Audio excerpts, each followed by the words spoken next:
Fala galera, bem-vindos a mais um vídeo do nosso canal Easy Química. Hoje vamos falar sobre fissão nuclear. Mas antes de começarmos, já deixe seu like e se inscreva no nosso canal para não ficar de fora de nenhum vídeo novo. Vamos lá!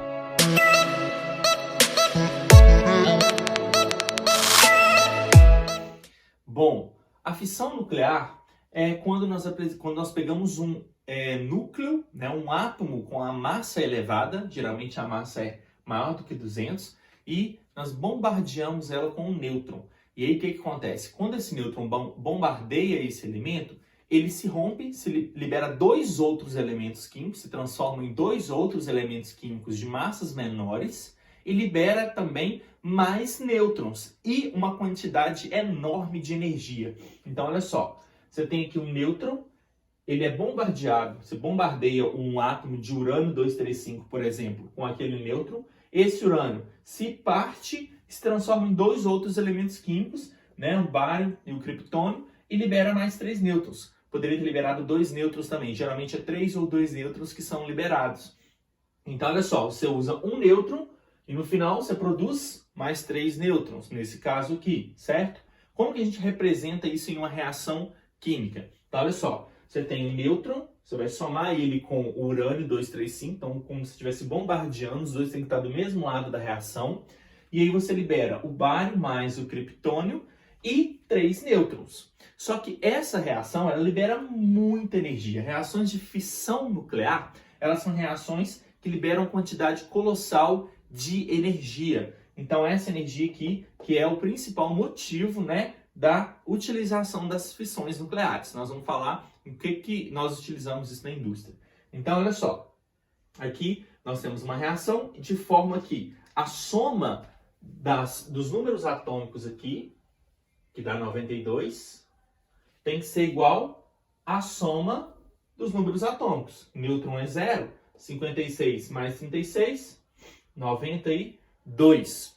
E a massa também tem que ser somada. Então, olha só. 235 mais 1, 236. Tem que ser igual a 142 mais 91 mais 3 vezes 1, que é a quantidade de nêutrons. Tranquilo? Então, essa é uma reação aqui de fissão nuclear. Como que você vai identificar ela? Tem que ter um nêutron para bombardear um elemento físsil. Elemento físsil é aquele que vai sofrer a fissão.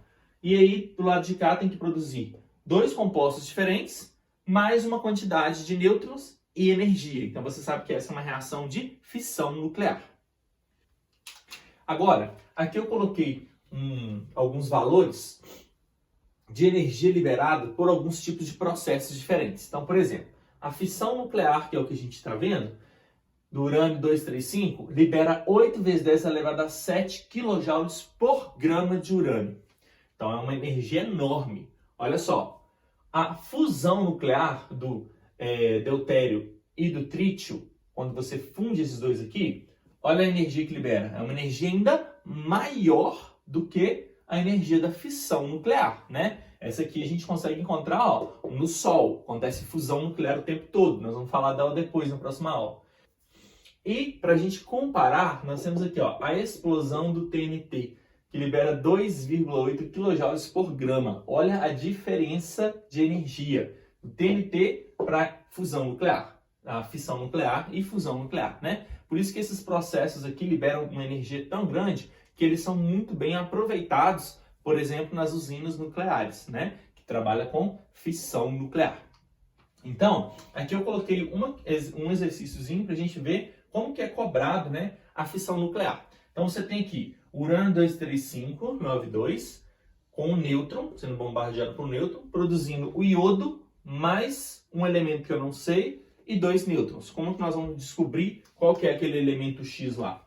Primeiro, 235 mais 1, 236, que vai ser a massa total aqui.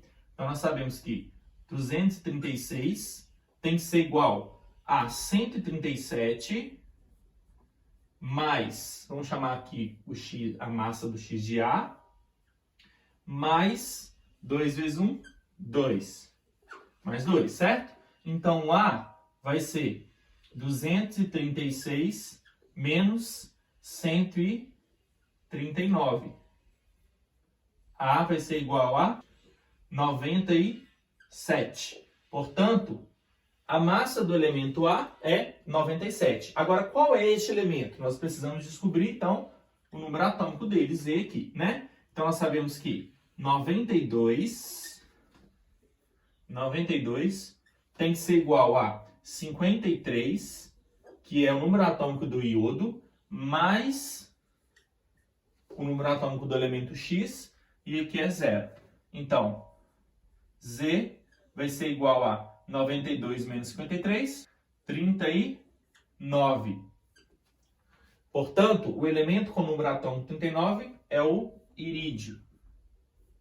Logo, nós temos aqui que o elemento X tem que ser o irídio. Beleza? Bom, diante disso, nós temos que estudar também as reações em cadeias. Então, uma reação de fissão nuclear, ela pode se tornar uma reação em cadeia, pois, imagina só, você tem um nêutron, ele bombardeia um núcleo, né, físsil, esse núcleo libera 2 outros núcleos, mais 3 nêutrons. Os 3 nêutrons, o que eles fazem? Eles bombardeiam o átomo físsil que ainda resta lá, que libera mais 2 outros átomos, que libera 3 nêutrons. Só que esse segundo que foi liberado também vai bombardear um outro átomo físsil. Vamos pegar assim, ó, o átomo físsil, por exemplo, urânio 235, né? Vou colocar ele de roxo.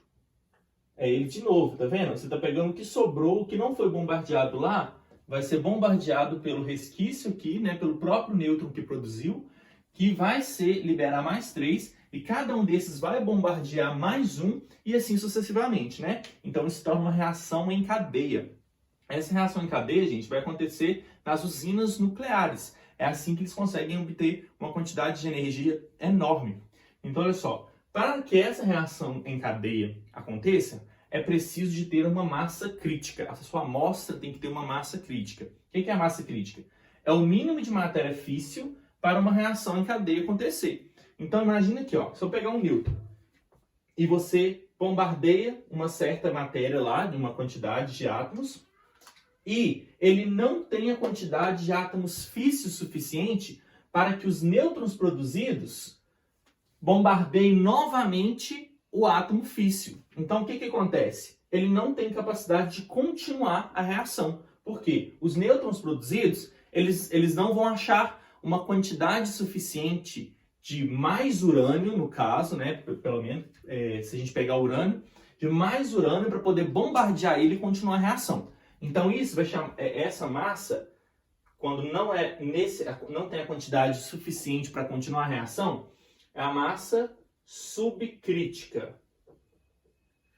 Agora, quando você bombardeia uma quantidade de urânio, né, uma matéria de urânio lá, e este urânio tem quantidade físsil suficiente para que os nêutrons produzidos bombardeiem mais urânio, olha lá, aí a reação começa a acontecer em cadeia. Então isso aqui é uma massa crítica, é a massa crítica. Portanto, ele vai fazer a reação em cadeia. E existe também, quando você pega uma amostra que apresenta uma quantidade de urânio físsil maior do que o mínimo necessário para a reação em cadeia. A gente fala que ele alcançou a massa supercrítica. Então tem muito mais do que o necessário para fazer a reação em cadeia, beleza? Agora, algumas utilizações da fissão nuclear. Primeiro, vamos falar sobre a bomba atômica. Bom, então a bomba atômica é um exemplo da reação, né, de uma reação de fissão nuclear, né? É uma reação em cadeia descontrolada que vai acontecer a partir de um mecanismo que nós vamos explicar aqui agora. Aqui nós temos dois exemplos, né? A bomba de urânio e a bomba de plutônio.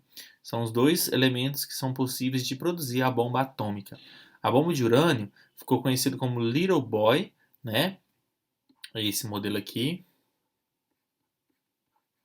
Little Boy. E essa foi a bomba que foi detonada na cidade de Hiroshima, após o final da Segunda Guerra Mundial. Então, Hiroshima. O que acontece? Essa bomba, gente, ela acontece, né, pode ser de urânio ou de plutônio. Geralmente eles enriquecem ela de 80 a 90%. O que é urânio enriquecido? O que é enriquecer urânio?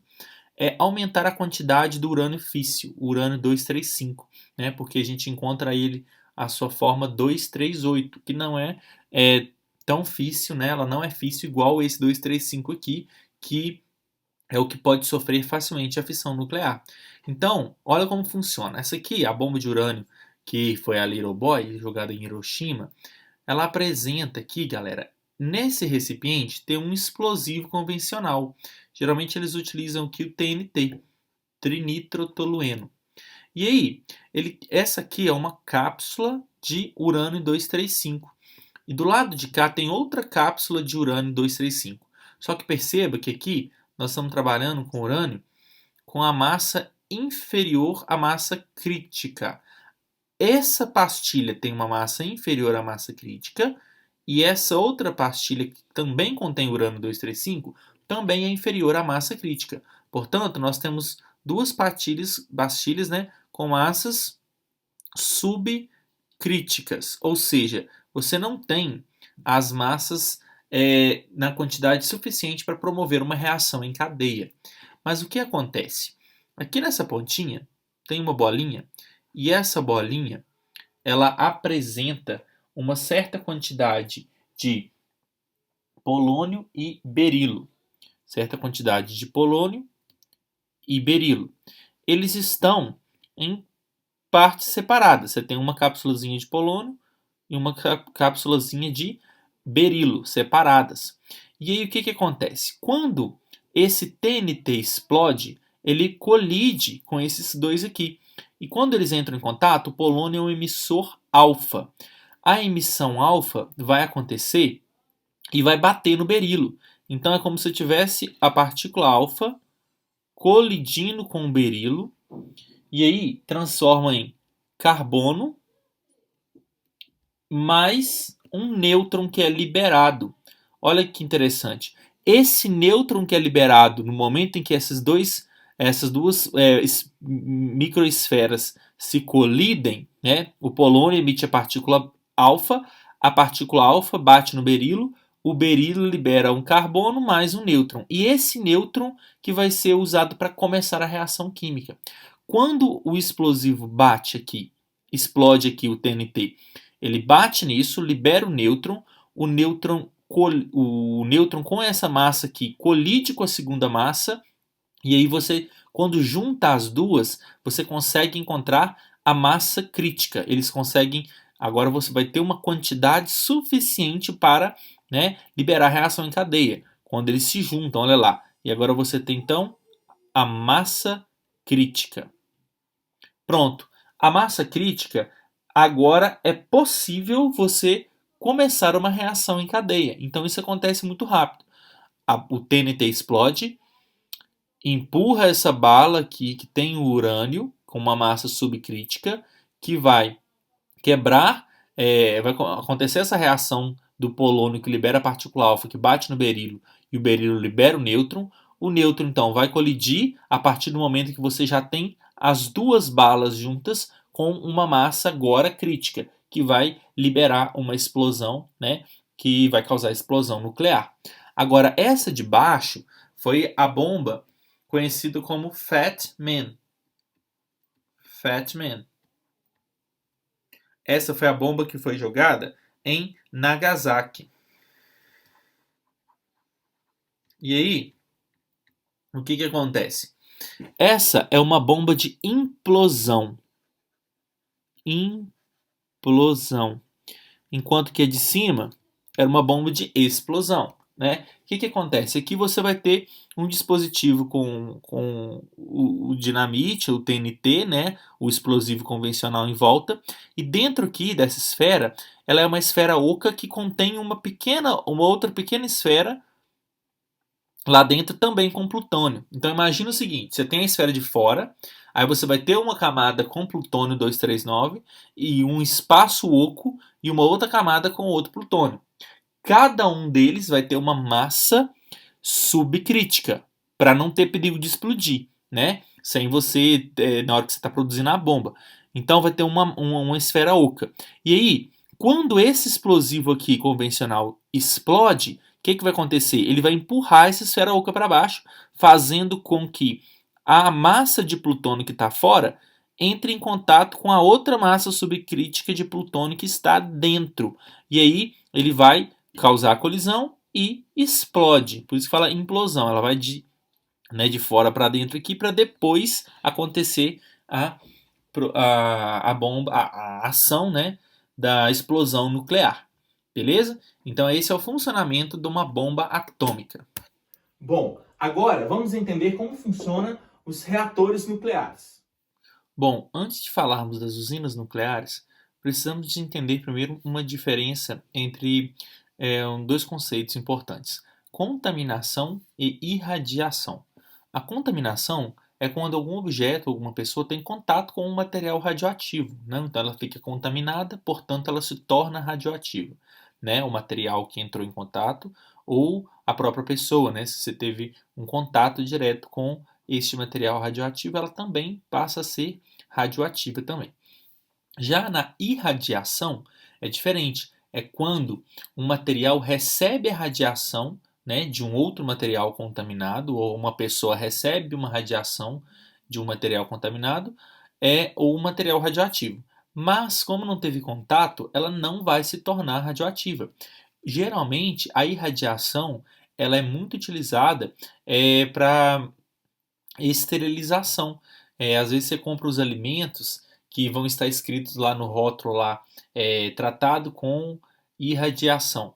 Significa que ele não é um alimento que está contaminado. Eles utilizaram a radiação química para poder esterilizar ele, matar bactéria, né? Vários alimentos hoje em dia, frutos, eles tratam com radiação química justamente para não ter né, para prolongar o prazo de validade do material mesmo, né?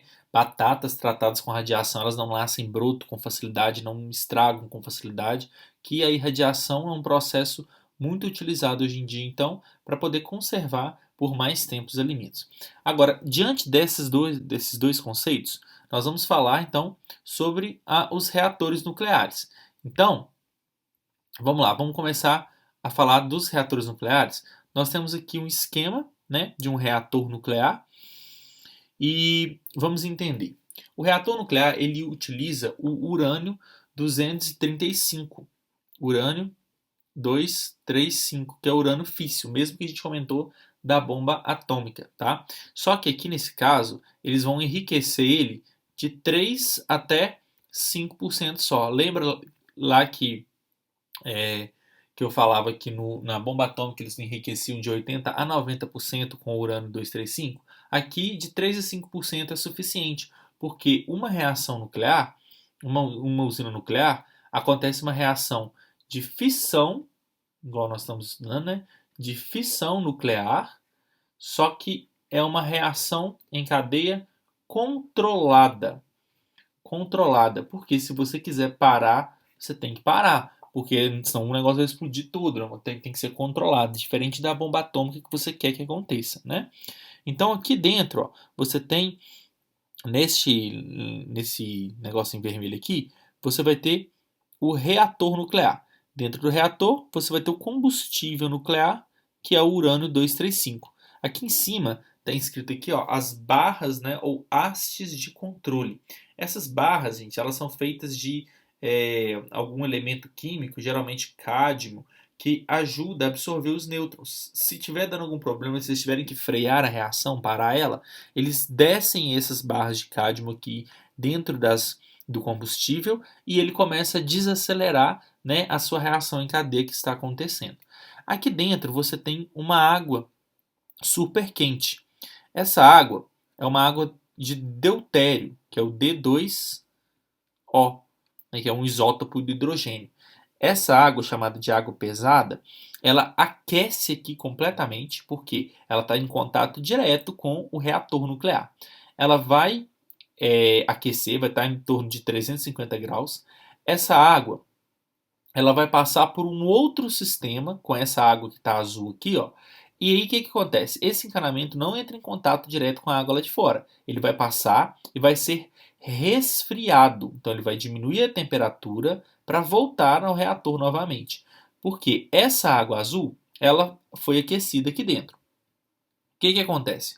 Quando essa água ela passa, ela resfria esse composto, ela vai esquentar, ela vai transformar em vapor. Esse vapor, ele é conduzido por um outro caminho, ele vai girar essa turbina está conectada com um gerador de eletricidade que vai transformar em energia elétrica. Então nós estamos tendo aqui a energia térmica, que é produzida aqui na fissão nuclear, né, do combustível, que é o urânio. Ele vai aquecer essa água aquece essa segunda água, produz vapor, o vapor gera energia mecânica, porque vai gerar a turbina então gera eletricidade, que é energia elétrica, e é transmitido para as casas. Essa água na forma de vapor, ela cai num outro recipiente e aqui vai estar em contato com um outro sistema de água. Olha que interessante. Esse sistema de água fria, gente, ele vai retirar a água de um rio ou de um mar, né, aonde que tiver a usina foi instalada. Ela vai pegar essa água ela vai passar por aqui e vai resfriar essa água secundária aqui, ó. Essa água ela se transforma em líquido novamente, aí a bomba joga ela lá para ser aquecida de novo, vem, gira a turbina, desce, resfria e tudo mais. O interessante é que essa terceira água aqui, ela vai estar sendo despejada no rio. Então o que vai acontecer? Vai aumentar a temperatura da água do rio. Então essa é a única poluição, né? A principal poluição que um reator nuclear apresenta, né? Uma usina nuclear. Ele aumenta a temperatura do lago, né? E dos rios que estão em volta, lago, rio ou mar, que está sendo utilizado para o resfriamento. E esse aumento da temperatura vai causar uma diminuição da solubilidade do oxigênio na água. Então, aí você vai comprometer a vida aquática nessa região por causa desse aquecimento da água. Então, a gente fala que tem uma poluição térmica, certo? Importante lembrar que esta primeira água deuterada vermelho, ela é uma água contaminada, porque ela está em contato direto com o combustível nuclear. E aí, essa água de azul, ela não está contaminada. Por quê? A radiação está passando dentro dessa aqui, então ela não vai contaminar essa água de fora. Então aqui não tem perigo, não é contaminada, e nem essa água que retorna para o mar também, ela não é contaminada. As principais vantagens, então, né, desse tipo de usina é que, primeiro, não falei, esse tipo de reator que eu mostrei aqui, esse reator, ele é muito importante porque ele tem esse sistema que tem o primeiro sistema fechado com a água que aquece ali, o segundo sistema de resfriamento e um outro terceiro sistema de resfriamento também. E o que acontece? Esse tipo de reator é o PWR. Esse tipo de reator é o PWR, porque é água a alta pressão nesse primeiro recipiente. O que aconteceu no acidente de Fukushima, ele não tinha. Era um reator mais perigoso, tá? Ele é um outro modelo de reator e ele chamado de BWR, que ele não possui compartimento 2. Ele não possui esse compartimento aqui, ó, dessa água azul. O que acontece? Este sistema ele é resfriado diretamente pela água aqui, ó, pela água do mar. Então, se tem um vazamento, ele já contamina diretamente a água do mar. Foi o que aconteceu em Fukushima. Então, ele é mais perigoso esse tipo de reator. Algumas vantagens então, das usinas nucleares. Ela não emite poluição, né? É uma energia limpa. Enorme quantidade de energia gerada. 1 grama, gente, de urânio 235 consegue alimentar uma cidade de 500 mil habitantes por 1 hora. A quantidade de energia é muito grande que é produzida. Ela tem uma pequena área, né, de construção, é uma área pequena, você consegue construir, a gente vê por Angra, e não depende de fatores climáticos, não depende de chuva, de sol, vento, nada. Então, depende da usina lá só. E ela produz pouquíssimos resíduos radioativos, né? Agora, as principais desvantagens é que é muito caro para se implantar, um alto custo de implantação, a poluição térmica do rio próximo ao lago, né, que é o qual nós mostramos, produz, querendo ou não, produz resíduos radioativos. Geralmente eles pegam, colocam eles dentro de tanques e piscinas, colocam dentro de concreto, depois coloca esse concreto, esses blocos de concreto com o combustível, né, com o lixo radioativo, dentro de uma piscina para poder não ter perigo de vazamento. O tempo de funcionamento é mais ou menos 50 anos, né, que é uma usina nuclear, e o perigo de acidente, né? Os acidentes são muito violentos quando acontecem. Então tem o Three Mile Island nos Estados Unidos em 1979, que foi um acidente que aconteceu num vazamento também, numa usina nuclear. Chernobyl na Ucrânia, tem até uma série muito boa na HBO, vocês podem assistir lá. Ela conta a história direitinho, como aconteceu, né, todos os fatores que contribuíram para esse acidente. Até hoje a cidade é altamente radioativa. E em Fukushima, em 2011, né, no Japão, que foi o que eu falei, que tem um reator do tipo BWR, e ele é bem mais perigoso. Então teve um vazamento, né? Foi acontecendo ao longo dos dias lá. Cada dia, né, foi tendo a explosão, aqueles vazamentos. E contaminou toda a água da região e tudo mais.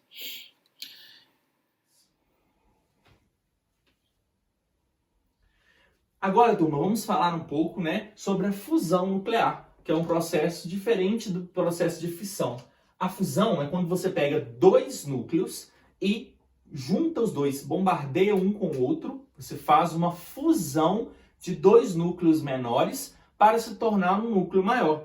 E essa fusão libera uma energia ainda maior do que a energia liberada na fissão nuclear, ok? Então, por exemplo, um pouquinho atrás a gente viu aqui a quantidade de energia liberada na fissão, na fusão e na explosão de um TNT. E a gente viu que a fusão é a maior de todas. A fusão, gente, ela acontece no Sol o tempo todo, porque para que ocorra a fusão nuclear é necessário uma temperatura altíssima para você conseguir unir os dois núcleos, de forma que as forças de atração sejam as forças de repulsão, porque o núcleo você não consegue, por exemplo, em uma ligação química, colocar os dois elementos, né, um dentro do outro. Você não consegue fundir eles ali com uma baixa energia, porque as forças de repulsão são bem maiores, né, entre o núcleo e os elétrons com os elétrons. Agora, na fusão nuclear, você precisa de dar uma energia maior do que a energia de repulsão para conseguir colocar um dentro do outro e transformar num novo elemento químico com uma massa, né, maior. Então, olha só, no Sol a gente consegue isso tranquilamente porque a temperatura é elevada. Então, aqui você tem o deutério com o trítio, né, o hidrogênio com massa 2 e o hidrogênio com massa 3. Quando eles se juntam, eles vão formar o hélio, que tem a massa 4, nesse caso aqui vai ser a massa 5, né? 3 mais 2, 5, e o número atômico 2. Então a gente produziu o hélio mais uma quantidade enorme de energia. A aplicação principal da reação de fusão nuclear, gente, são as bombas de hidrogênio, né? A bomba de hidrogênio, ela acontece através da fusão nuclear. Vamos ver como que ela funciona. Então, a bomba de hidrogênio é uma bomba que acontece por fusão nuclear, não, uma reação de fusão nuclear. Ela precisa também de ter uma carga físsil, né? Tem uma pequena carga de fissão nuclear para poder gerar a temperatura necessária para que a fusão aconteça, porque a fusão precisa de uma alta temperatura. E se você não dá uma alta temperatura, a reação de fusão não vai acontecer, porque os núcleos não conseguem se fundir. Então, você precisa de ter uma carga de fissão nuclear.